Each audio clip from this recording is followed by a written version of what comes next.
15,000 लाईटीच्या सर्वेमध्ये बंद आहे आणि सप्लायर आणि ठेकेदाराकडनं येतात 700, 800, 1000 परत ते बंद पडतात, मागणी करतात. का ठेकेदाराला आपल्याला काय महापालिकेचा जावंही करायचं आहे का प्रशासनाचं कुणाचं प्रेशर आहे त्या ठेकेदाराचं का कडनंच मटेरियल घेतलं पाहिजे? करून टाका ना ब्लॅकलिस्ट.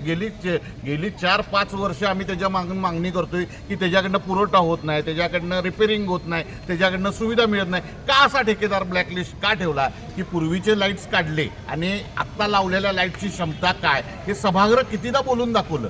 ह्याच्यावर प्रशासन काय दाद घेणार आहे का नाही? त्याच पद्धतीने अमृत योजनेचा विषय. अमृत योजनेमध्ये 11 टाक्यापैकी किती टाक्या चालू आहे तो शहराच्या? आपण आधी भार भरतोय पाण्यावर, त्या पाण्याचे भरतोय. अमृत योजना गेली कित्येक दिवस झालं चालू नाही. का पूर्ण काम झालं नाही? 17पासून आज 25 झाले. का त्या ठेकेदाराला का महापालिकेचं काय कुणाचं प्रेशर आहे का?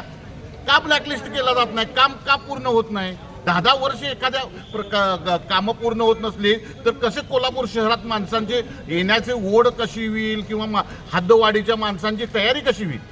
महापालिकेच्या प्रशासनाकडनं दीर्घ कारभार चालू आहे.